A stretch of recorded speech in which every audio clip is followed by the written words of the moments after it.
Assalamualaikum warahmatullahi wabarakatuh. Kembali kita akan bahas tentang materi keamanan sistem informasi. Pada kesempatan ini kita akan membahas tentang steganografi.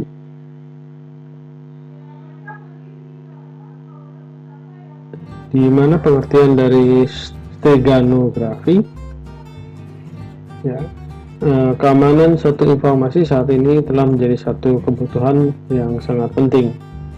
Nah, kebutuhan keamanan ini akan semakin meningkat jika informasi tersebut mengandung value atau nilai bisnis, privasi, ataupun kepentingan tertentu.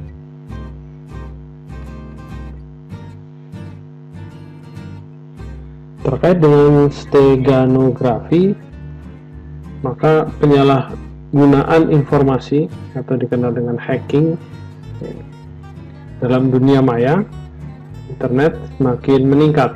Hal ini diantaranya disebabkan oleh adanya perkembangan teknologi itu sendiri, kemudian akses internet dan publikasi yang bebas,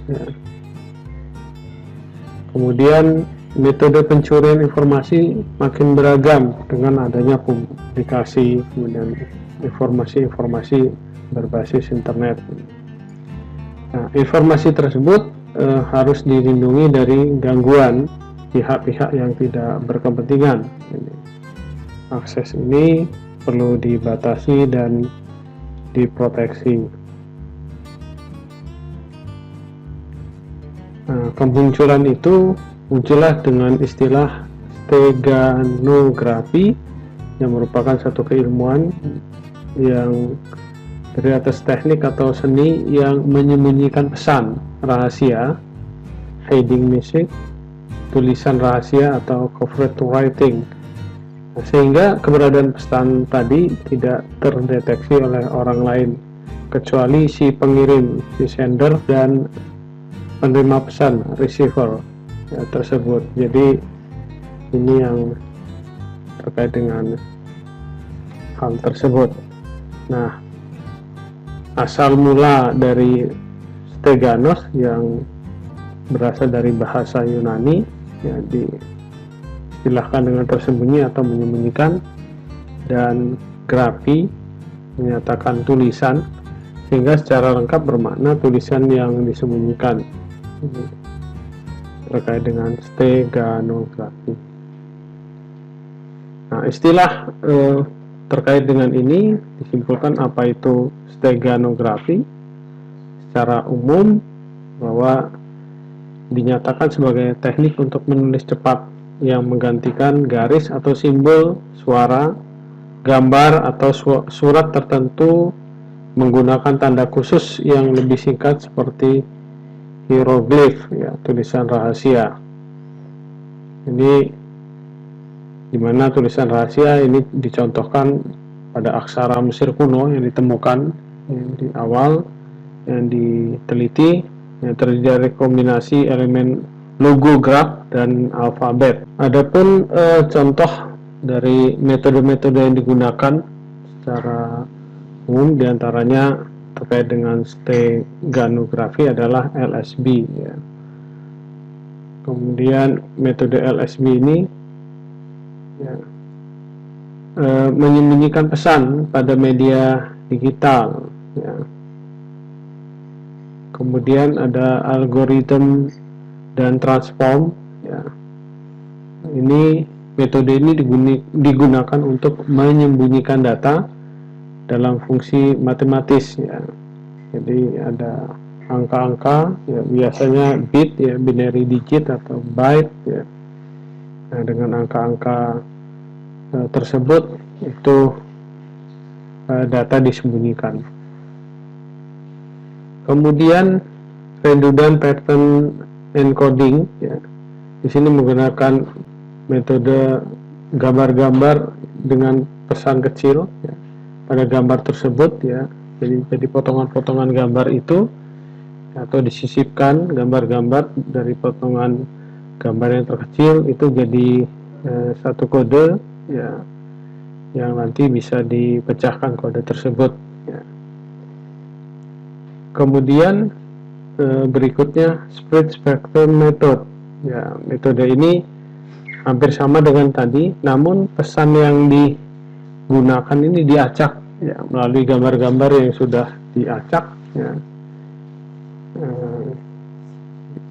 sehingga sulit untuk diketahui tanpa menggunakan kunci-kunci atau tanda khusus yang sudah ditentukan. Jadi biasa ini menggunakan kunci-kunci yang sudah ditentukan sebelumnya. Terkait dengan kriptografi ya, dan steganografi ini ya, ada beberapa penjelasan ya, ini mirip-mirip tapi metode yang digunakan di kripto dan steganografi ya. Nah, dapat kita lihat di sini bahwa untuk kriptografi ini menyembunyikan isi dan konten pesan, dimana agar tujuannya pesan tidak dapat dibaca oleh pihak lawan atau orang lain yang tidak diinginkan ya. Kemudian untuk steganografi ini metodenya adalah menyembunyikan keberadaan atau eksistensi pesan tersebut. Nah, supaya orang tersebut tidak curiga bahwa ini ada pesan atau seperti pesan atau tidak dari pihak ketiga atau orang yang membaca pesan atau gambar tersebut. Jadi tidak mencurigakan. Yang beda dengan yang kripto. Kalau kripto tujuan untuk menyembunyikan pesan ya. Tapi stegano ini tidak membuat orang jadi curiga. Diilustrasikan pada gambar ya, gambar ini untuk yang kripto gitu ya. Nah, orang nggak tahu nih maksud kode ini apa gitu ya. Akhirnya orang menganggap dengan metode kripto ini orang tidak bisa membaca pesan tersebut. Namun menggunakan metode steganografi ini tujuannya menghindari untuk orang supaya tidak curiga ya, dikemas ya, pesan tadi dikemas dalam bentuk-bentuk hal yang tidak mencurigakan, gambar atau bentuk-bentuk suara, ilustrasi ya, supaya pesan-pesan tersebut tidak mencurigakan, bentuk-bentuk puisi atau yang lainnya, sehingga di balik-balik gambar, di balik nada itu ada sebetulnya ada hal-hal yang sudah ditentukan kerahasiaannya. Ini itu. Nah, perubahan ini juga tergantung pada kunci ya, yang sama pada kriptografi. Pada intinya pesan disembunyikan. Nah, orang yang menerima gambar pada steganografi tadi dapat menyimpulkan informasi yang tersebut dengan cara mengganti kunci. Jadi kuncinya di gambar tersebut sudah dia dapatkan algoritmanya dan bisa dipecahkan ya. Oke, kita lanjutkan terkait dengan hal-hal tadi. Sebetulnya secara histori, sejarah, bahwa tadi sudah disinggung bahwa di Mesir kuno atau di Yunani juga ya, ada hal-hal yang menyatakan simbol-simbol ya, terkait dengan steganografi ini ya. Nah, tadi sudah disinggung ya bahwa berasal dari bahasa Yunani, hieros, suci, dan glyph ini ukiran. Nah, jadi kalau bangsa Mesir menyebutnya aksara dewa ya, percayanya seperti itu. Namun pada sistem penulisan jenis hieroglif Mesir ini ada berapa metode ya, tentunya sudah dipecahkan ya, bahwa cara membacanya ya, dengan urutan-urutan dari kanan ke kiri, kemudian dari kiri ke kanan, kemudian dari atas ke bawah, dan dari bawah ke atas. Ini metode untuk memecahkan simbol-simbol atau membaca hingga menjadi arti tertentu. Ini contohnya. Selanjutnya ini aksara Mesir kuno ya, kombinasi dari elemen logograf dan alfabet ya. Ini bentuk-bentuk logonya ya, simbol-simbol binatang ya, gambar-gambar yang pada zaman tersebut ya, atau mata, yang seterusnya disimbolkan menjadi satu arti tertentu yang dapat dimengerti oleh orang yang sudah mempunyai pemahaman tentang kunci-kunci logo-logo tersebut. Adapun kriteria dari steganografi adalah yang pertama, imperceptibility, ya. Imperceptibility yaitu keberadaan pesan rahasia tidak dapat dipersepsi oleh indrawi, ya. Jadi bahasa tubuh, ya. Jadi dengan bahasa tubuh atau dengan nalar kita tidak bisa mengetahuinya, ya. Nah, misalnya jika cover text berupa citra, maka penyisipan pesan membuat citra stegotext sukar dibedakan oleh mata dengan citra cover textnya. Jadi dengan mata, ya, secara umum ini sukar dibedain, ya, mana yang asli dengan mana yang bukan atau mana yang tersembunyi, gitu ya. Kalau dengan mata biasa tanpa pengetahuan yang detail tentang makna berupa citra tersebut tidak bisa diartikan di balik simbol-simbol atau bacaan tersebut. Kemudian jika cover text berupa audio, ya, suara, maka indera telinga tidak dapat mendeteksi perubahan pada audio stegotextnya. Jadi ada gelombang-gelombang suara atau nada-nada tertentu yang mempunyai arti atau makna bahwa nada-nada tersebut itu ada kerahasiaan yang disembunyikan. Berikutnya fidelity, itu mutu stegomedium tidak berubah banyak akibat penyisipan. Perubahan tersebut tidak dapat dipersepsi oleh indrawi. Jadi misalnya jika cover text berupa citra, penyisipan membuat stegotext sukar dibedakan oleh mata dengan citra cover textnya. Nah, tadi hampir mirip, ya. Maka audio stegotext tidak rusak dan indera telinga tidak dapat mendeteksi perubahan tersebut. Jadi begitu juga dengan pendengaran. Yang ketiga, robustness. Jadi data yang disembunyikan harus tahan terhadap manipulasi yang dilakukan pada citra penampung. Jadi gambar atau ditampung, ya. Nah, ini seperti pengubahan kontras, penajaman, penempatan, penambahan noise, ya, perbesaran gambar. Jadi ada potongan-potongan gambar juga, enkripsi dan sebagainya. Maka bila citra dilakukan operasi pengolahan citra, maka data yang disembunyikan tidak rusak. Jadi apapun yang terjadi pada gambar tersebut, diharapkan kode-kode atau simbol-simbol yang disembunyikan di balik gambar atau dengan gambar tersebut sudah tetap tidak berubah. Nah, itu yang menggunakan metode ini. Selanjutnya keempat, recovery, yaitu pesan atau message yang disembunyikan harus dapat diungkapkan kembali. Jadi tadi, ya, sudah didapatkan. Nah, hal ini dikarenakan tujuan utama dari steganografi itu sendiri adalah menyembunyikan data, di hiding, ya. Maka pesan rahasia di dalam stegotext harus dapat diambil kembali untuk digunakan lebih lanjut. Jadi kalau tidak bisa diambil, berarti ya datanya sudah rusak, gitu ya. Jadi itu yang harus dihindari, gitu ya. Jadi ada recovery tentang pengungkapan data. Adapun aspek keberhasilan dari steganografi yaitu terkait dengan kapasitas atau capacity, di mana sejumlah informasi yang bisa disembunyikan dalam medium cover. Nah, keamanannya adalah ketidakmampuan pengamat untuk mendeteksi pesan tersembunyi tadi, ya.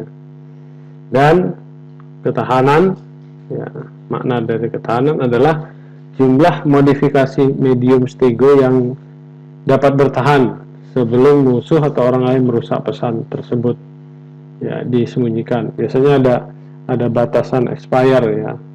misalkan pada telur atau medium-medium tertentu, itu kalau lebih dari sekian jam dia akan hilang dengan sendirinya gitu, atau terhapus apabila dia terkena hujan misalkan, atau terkena air tertentu, dia simbol atau kode-kode tadi akan hilang gitu ya.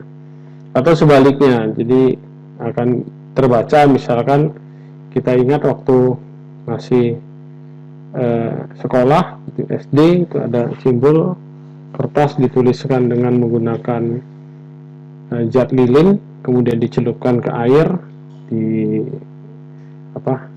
ditiriskan sedikit, airnya muncul di kertas tersebut tulisan apa yang ditulis di kertas tersebut. Tapi kalau dia kondisinya kering sama sekali tidak terbaca. Jadi kira-kira ilustrasinya seperti itu.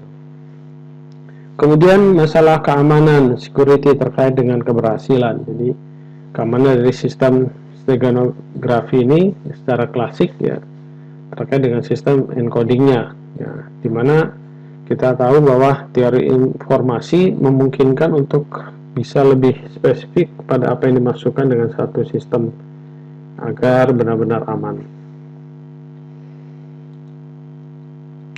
Nah, ketahanan robustness artinya aspek keberhasilan berikutnya, yaitu masalah ketahanan atau robustness. Nah, ini mengacu pada citra penampang, jadi pada penggambaran, pengubahan kontrasnya, kemudian penajaman, ya, rotasi, ya, perputaran, gitu ya, perbesaran gambar, pemotongan dan sebagainya. Ini yang dilakukan dari pengolahan citra. Maka data yang tadi ya yang disembunyikan tidak rusak. Adapun jenis teknik dari steganografi, yang pertama adalah injection. Ya. Nah, teknik ini untuk digunakan untuk menanamkan pesan rahasia secara langsung ke satu media yang digunakan. Ya. Nah, salah satu masalah dari teknik ini adalah ukuran medianya yang tentunya yang diinjeksi akan lebih injek, ya, berarti dia akan lebih besar dari ukuran normalnya sehingga mudah dideteksi. Artinya dari sisi ukuran, ya, kalau yang tahu tentang hal ini melihat kok ukuran bentuknya atau ukuran file atau ukuran bendanya sudah tidak seperti aslinya. Nah, ini mengandung curigaan. Namun teknik ini sering juga disebut dengan embedding, ya. Jadi ditanam gitu ya. Jadi ukurannya akan lebih besar. Kemudian selanjutnya teknik substitusi, ya, dimana data normal digantikan dengan data rahasia. Jadi substitusi dari normal dimasukkan data yang sudah ada kode-kode atau makna tertentu yang dirahasiakan. Nah, teknik ini tidak terlalu mengubah ukuran data asli, namun tergantung pada file media dan data yang akan disembunyikan, ya.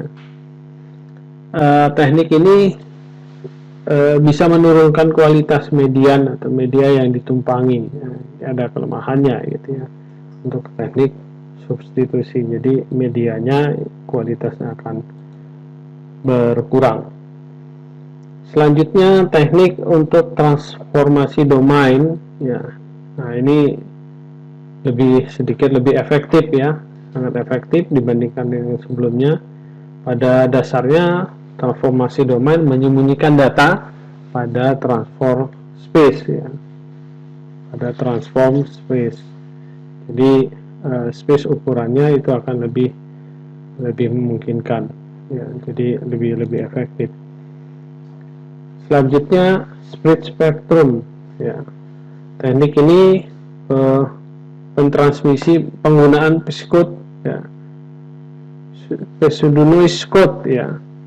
Noise itu hambatan, ya, yang independen terhadap data informasi sebagai modulator, ya, modul-modul, ya, pecah jadi modul dalam bentuk gelombang untuk menyebarkan energi sinyal dalam sebuah jalur komunikasi. ya, dalam ukuran bandwidth tentunya yang lebih besar.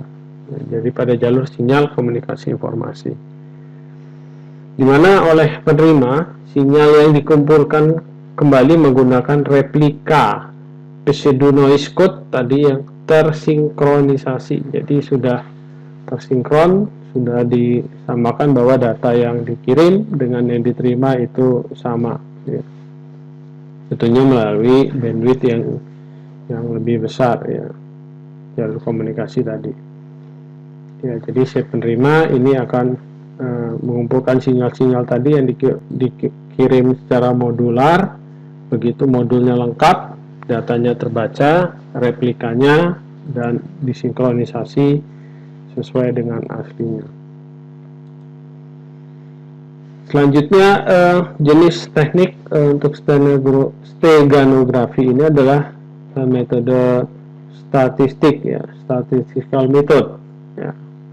Teknik ini juga disebut dengan skema steganographic one bit atau 1 bit binary digit, ya.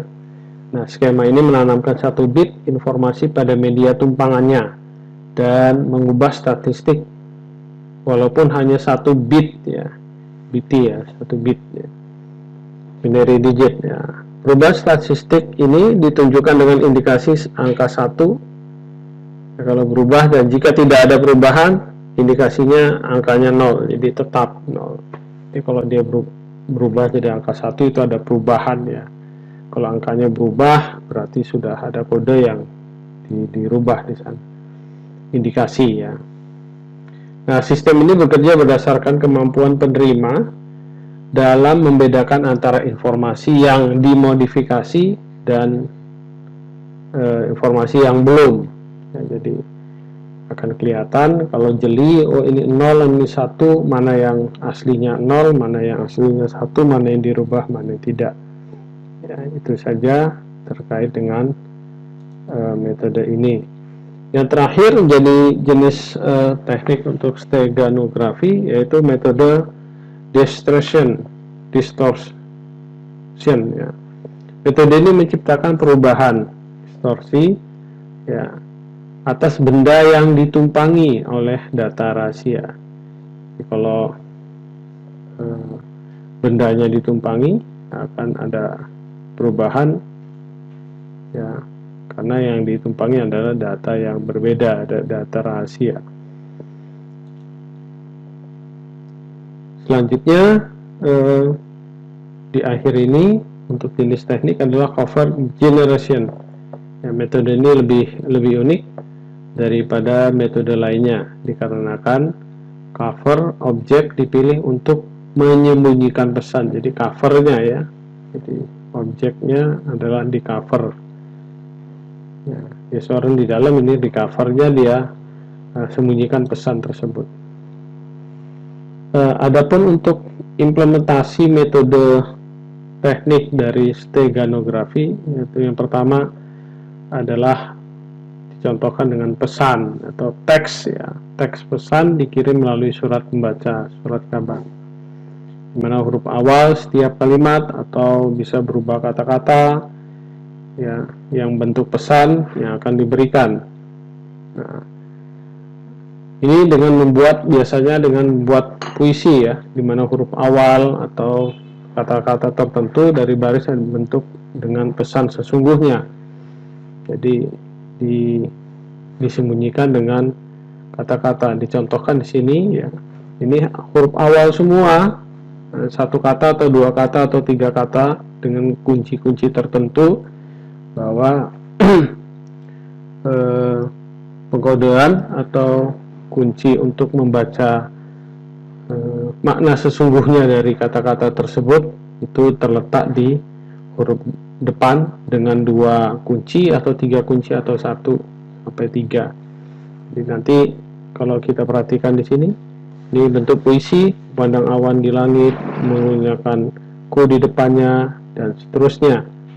Sehingga, ya, apabila ini sudah disusun semua kata-katanya, ya, akan muncul seperti ini. Jadi ini adalah hasil dari, ya, pemecahan kode tadi, ya, sehingga kata-kata ini berjajar jadi